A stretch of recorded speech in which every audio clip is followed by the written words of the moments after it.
ইয়ারমুকের যুদ্ধে যারা সৈনিক হিসাবে ছিল তাদের ভেতরে 100টা সৈনিক, 100টা সাহাবাদের ভেতরে বদরের যুদ্ধতেও ছিল। তার ভেতরে 2 জনের নাম আপনাদেরকে বলি, যে মুআজ বিন জাবাল রাদিয়াল্লাহু তাআলা আনহু তিনি ছিলেন। তা মুআজ বিন জাবাল রাদিয়াল্লাহু তাআলা আনহুর একটা ছেলের নাম হলো আব্দুর রহমান। আব্দুর রহমান তিনিও ছিলেন। তার যুদ্ধে যিনি, এই 100টা সৈনিক তো আছে, আরো অনেক সৈনিক আছে। তা হযরতে মুআজ বিন জাবাল রাদিয়াল্লাহু তাআলা আনহু পতাকা উত্তোলন করে সাহাবাদেরকে শ্রেণীবিন্যাস করছিলেন। শ্রেণীবিন্যাস মানে বুঝতে পারলেন কি? পারলেন না। যখন ক্রিকেট খেলোয়াড়রা খেলার ময়দানে নামবে, যে ক্যাপ্টেন থাকে, সে খেলাটা যিনি পরিচালনা করেন, সে একটা শ্রেণীবিন্যাস করে না? প্রথম বোলার কে হবে, প্রথম ব্যাটিং কে হবে, প্রথম কে ওই জায়গায় ডিউটি করবে, এরকম একটা শ্রেণীবিন্যাস তৈরি করে। কার পরে কে আসবে, কার পরে কে যাবে। ঠিক এইভাবে মুআজ বিন জাবাল রাদিয়াল্লাহু তাআলা আনহু সাহাবা ইকরামদেরকে বা সেই যুদ্ধের সৈনিকদেরকে নিয়ে একটা শ্রেণীবিন্যাস করছিলেন। হঠাৎ করে জঙ্গলি দানব রুমি সে তখন আওয়াজ দিয়ে হুঙ্কার মেরে বলছে, কে বাপের বেটা আছো, একবার আমার সঙ্গে মোকাবেলা করে দেখো। কথাটা বলছে কিন্তু একজনকে টার্গেট করে। কে বলুন তো? হযরতে মুআজ বিন জাবাল রাদিয়াল্লাহু তাআলা আনহুকে লক্ষ্য করেই বলছেন কথাটা, কিন্তু সকলকেই বলছেন, কিন্তু টার্গেট একজনের উপরে ছিল, যে মুআজ বিন জাবাল রাদিয়াল্লাহু তাআলা আনহুকে। তা উনি যখন শ্রেণীবিন্যাস করতে করতে যখন আওয়াজটা পেলেন, ওই হুঙ্কার, ওই যে জঙ্গলি রুমি, সেই দানবের হুঙ্কার শুনে আর স্থির থাকতে পারলেন না। ওই যুদ্ধের যিনি সেনাপতি ছিলেন আবু উবাইদা, ওনার কাছে চলে গেলেন। যাওয়ার পরে বললেন, ভাই আমাকে অনুমতি দেওয়া হোক, আমি আর ধৈর্য রাখতে পারছি না। ও হুঙ্কার দেবে এইভাবে, আর মুআজ বিন জাবাল এখানে জিন্দা এখনো, আমি কি করে মেনে নিতে পারি, আমাকে একবার অনুমতি দেন। আবু উবাইদা রাদিয়াল্লাহু তাআলা আনহু কি বললেন, দাঁড়াও, অত তাড়াতাড়ি করো না, তাড়াহুড়োতে কাজ হবে না, তোমার যুদ্ধের ময়দানে যাওয়ার থেকে পতাকাটাই তোমাকে মানাইছে বেশি। পতাকাটা তুমি উত্তোলন করে আছো, সাদা পতাকা মানে সেখানে উড়ছে, আর সেই অবস্থা দেখে এটাই তোমাকে মানাচ্ছে, এটাই ভালো লাগছে, তুমি অন্য কাউকে পাঠাও। যখন তিনি অনুমতি পেলেন না, সেনাপতির অনুমতি পেলেন না, তখন কি করলেন, যত সৈনিক ছিল তাদের দিকে লক্ষ্য করে বলল, কে আছো গো বাপের বেটা, একবার এই দায়িত্বটা নিতে পারবে না? ওই দেখো, ওইদিকে তাকিয়ে দেখো, শত্রু পক্ষে একজন রুমি, সে হুঙ্কার ছাড়ছে বাঘের মতন, ওর সঙ্গে মোকাবেলা করার মতন কে এমন বাপকা বেটা আছো, একবার এসে দেখি আমার দিকে। এ দেখো আমার তরোয়াল আর আমার ঘোড়া। মুআজ বিন জাবাল রাদিয়াল্লাহু তাআলা বলছেন, আমার তরোয়াল আমার ঘোড়া এখানে অপেক্ষা করছে, এই দুটো নিয়ে চলে যাও তো, ওই বাঘের মতো যে হুঙ্কার ছাড়ছে শত্রুপক্ষে রুমির সঙ্গে লড়াই করে এসো। কথা শেষ হতে না হতে বাপকা বেটা সিপাহী কা ঘোড়া বলে না। তা মুআজ বিন জাবাল রাদিয়াল্লাহু তাআলা বলছেন, তার ছেলে আব্দুর রহমান সঙ্গে সঙ্গে বলছেন, লাব্বাইক আব্বাজান, আমি থাকতে আবার কাকে দেবেন দায়িত্বটা? সুবহানাল্লাহ, সুবহানাল্লাহ। নিজের ছেলে, কলিজার টুকরা, সেই ছেলে তখন বলছে, আব্বা আমি যে আছি, আমি আব্দুর রহমান আছি এখনো জিন্দা, আমাকেই দেওয়া হোক দায়িত্বটা। উনি তো বলেননি যে আমার ছেলে বাদ দিয়ে আর কে আছে, এটা তো বলেননি। সৈনিকদের ভেতরে বলেছেন, এখন যুদ্ধের তামান্না বেজে উঠেছে, আর শহীদ হওয়ার জন্য কার মনে এত শখ থাকতে পারে? কেউ আছে? সমাজের মানুষ আছে? মসজিদ নিয়ে মারামারি, মাদ্রাসা নিয়ে মারামারি, ইসলাম নিয়ে মারামারি, কোরআন নিয়ে মারামারি, কে আগে আমরা যাব, এরকম আছে? 10টা লোক যাক, তারপর আমি দেখছি, এটাই বলি তো আমরা। কিন্তু দেখেন শহীদ হওয়ার কত তামান্না, দেখেন কোরআন তো তাই বলছে, বাল আহিয়া ওয়ালা কিল্লা তাশউরুন। এমনি এমনি বলেনি আল্লাহ, যারা শহীদ হয়েছে তাদেরকে মৃত্যু বলো না, তারা জিন্দা, তোমরা জানো না। আব্দুর রহমানের হাতে তরোয়াল, আর এদিকে ঘোড়া ছেড়ে দেওয়া হলো। যুদ্ধের ময়দানে নেমে পড়লেন। সেই বাঘের মতন হুঙ্কার মারছে যে শত্রু পক্ষে সেই রুমি, তার সঙ্গে মোকাবেলা করতে যাবেন। মুআজ বিন জাবাল রাদিয়াল্লাহু তাআলা আনহু নিজ সন্তানের ঘাড়ে হাত দিয়ে বলছে, বেটা তুমি চলে যাও, জান্নাত তোমার জন্য খুব নিকটে চলে এসেছে, তুমি চলে যাও বেটা, তুমি যুদ্ধের ময়দানে নেমে যাও। এই ঘাড়ে হাতটা দেওয়ার পরে ছেলে প্রতি উত্তরে বলছেন, আব্বা জান, আমি নির্ঘাত জানি না যে শহীদ হব কিনা, আমার মনে হচ্ছে যেন আমি আর ফিরে আসতে নাও পারি। যদি পেয়ারা হাবিব জনাবে মুহাম্মদুর রাসূলুল্লাহ সাল্লাল্লাহু আলাইহি সাল্লামকে কিছু বলার মতো বার্তা থাকে আমাকে বলতে পারেন। একবার সুবহানাল্লাহ বলেন। এই কথাটা একটু ওজন করেন তো, এই কথাটা একটু মনে রাখেন, ভুলবেন না এই কথাটা। কথাটা কি? গ্রামে দেশে বিদেশে আত্মীয় অনাত্মীয় কোনো ইমানদার মানুষ যদি মৃত্যু সজ্জায় যদি শায়িত হয়, তার পাশে কলমা তালিম দেবার সময় তার মুখ থেকে যদি জবান যদি খোলা থাকে, জবান যদি চালু থাকে, তাকে আপনি বলতে পারেন, আপনার সালাম নবীকে পাঠাতে পারেন। হাদিস আছে, আপনার সালাম আপনি নবীকে পাঠাতে পারেন। আপনার কোনো অভিযোগ থাকলে বলতে পারেন, কেন ডাইরেক্ট চলে যাবে, সেটা সে মরবে তার সঙ্গে সঙ্গে চলে যাবে। এই দেখেন আব্দুর রহমান মুআজ বিন জাবাল রাদিয়াল্লাহু তাআলা আব্বাকে লক্ষ্য করে বলছে, আব্বা আমি যদি শহীদ হয়েই যাই তাহলে তো আমি বিশ্ব নবীর মোলাকাত পেয়ে যাব, তা কিছু বলার থাকলে আমাকে বলো। তখন আব্বা বলছে, বেটা কি বলবো, এই চিত্রটা একবার আলোচনা করো আর আমার সালামটা পৌঁছিয়ে দিও। সুবহানাল্লাহ। চলে গেলেন। সেই রুমি যে বাঘের মতন হুঙ্কার ছাড়ছিল তার সামনে চলে গেল। যাওয়ার পরে সর্বপ্রথমই আব্দুর রহমান তিনি যখন করলেন কি, তরোয়াল যখন চালালেন, এত জোরে তরোয়ালটা তিনি চালিয়েছিলেন, অস্ত্রটা যদি ওই জঙ্গলি যদি মাথাটা যদি উঁচু হয়ে থাকতো, তার মাথাটা দুটুকরো হয়ে যেত।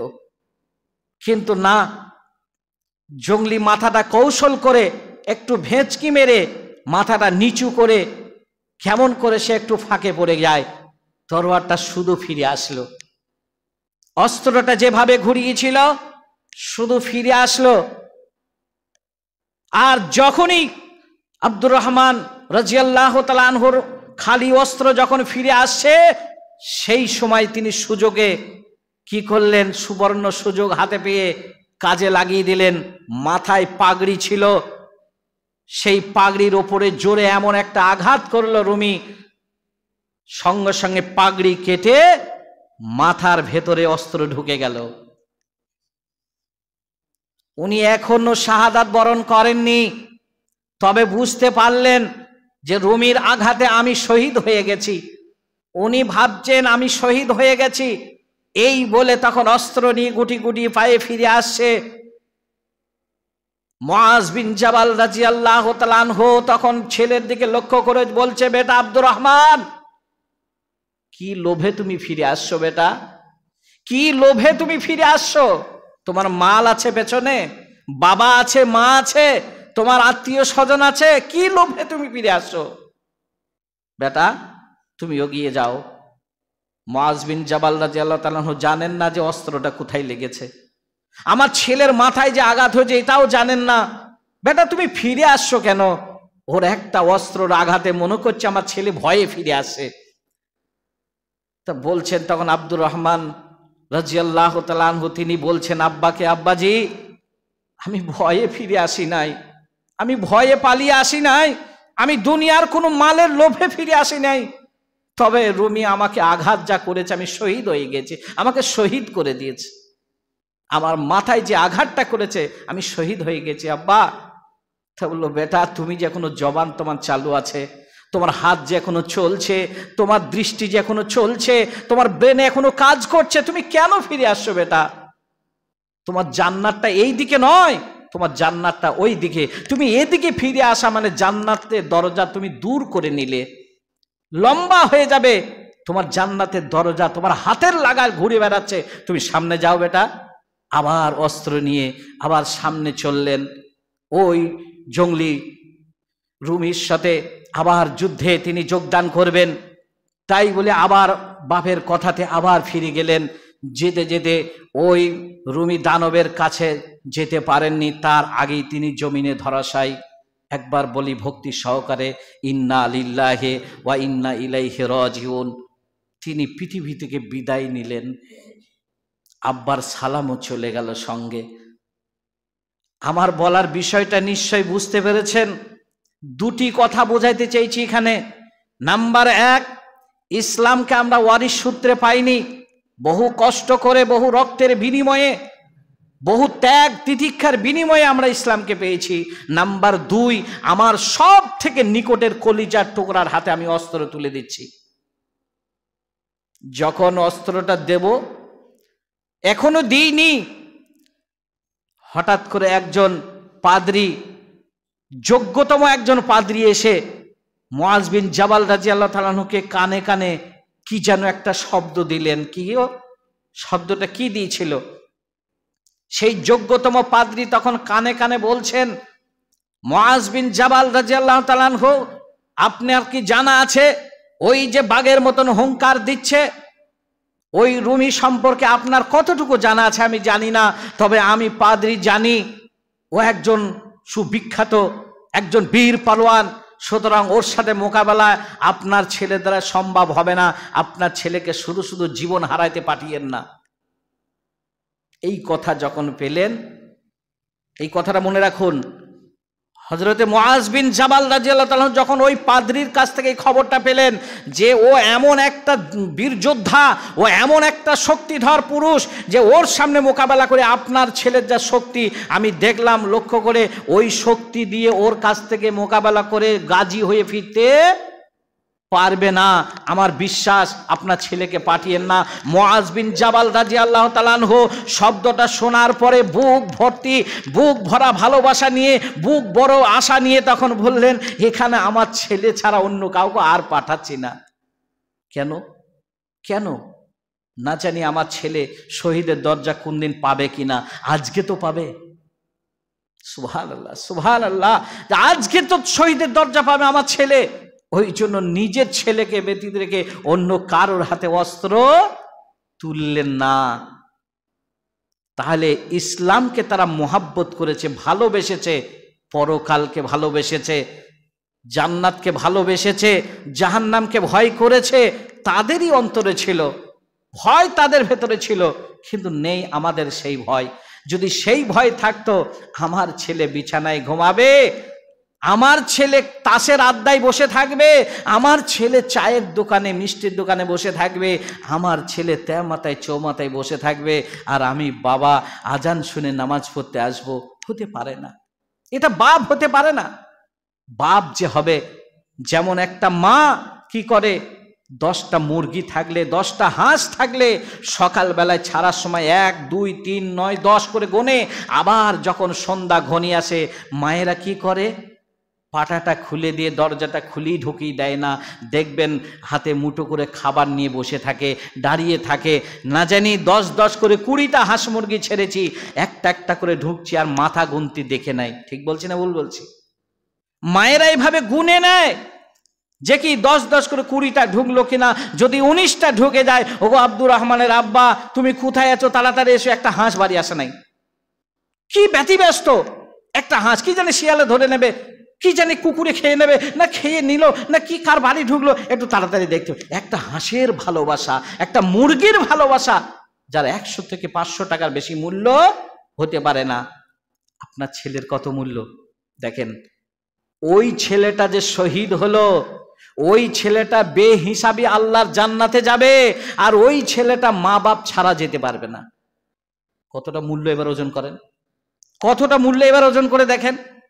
তাহলে সেই ছেলেটা, যে ছেলেটার মূল্য এত, সেই ছেলেটা বেনামাজি হয়ে ফ্রি ফায়ারের উপরে ব্যস্ততা থাকে, সেই ছেলেটা মিষ্টির দোকানে, চায়ের দোকানে, তেমাতায় চৌমাতায় বসে থাকে, আর আপনি বাপ নামাজ পড়তে আসেন। বাপ হতে পারে না, এটা বাপ নয়, এটা শত্রু। বাপ যে হবে চাবুক আঘাত করবে, সেই হলো বাপ। ছেলেকে খবর নেবে, ওই হাঁস মুরগির মতন ব্যতিব্যস্ত হবে। আমার ছেলে এশার নামাজ পড়ে নেই, মানে কোথায় গেছে, এই দেখো তো ফোন নম্বর আছে, ফোন করবে, বেটা কোথায় আছো তুমি, আচিরে পারে বসে, কি করছো, আজান হয়ে গেছে না। এই হলো বাপ। তবেই জন্মদাতা। এমনি জন্ম দিয়েছেন বলি শিয়াল কুকুরের মতন ওইভাবে যেখানে সেখানে চলে যাবে না, সেটা বাপ নয়। বাপ হলো এই দেখেন, প্রশাসন থাকবে, শাসন থাকবে, সেই হলো বাপ। আমার ছেলে এশার নামাজ না পড়ে কোথায় গেছে, আমি তো তাকে কোনো কাজে পাঠাইনি। তা বলার বিষয় আমার অতটুকুই। ভাই বন্ধুরা আমার, ইসলামকে যতটা আমরা ভালোবাসি, আমার ছেলে, আমার মেয়ে, আমার বিবি, আমার ভাই, আমার প্রতিবেশী, তাদের দিকেও লক্ষ্য রাখবো ইনশাল্লাহ। ইনশাল্লাহ তাদের দিকে লক্ষ্য রাখবো, তবে আমার আমলটা কাজে লাগবে। হ্যাঁ, সুবহানাকা আল্লাহুম্মা ওয়া বিহামদিকা আশহাদু আল্লা ইলাহা ইল্লা আনতা আস্তাগফিরুকা ওয়া আতুবু ইলাইক।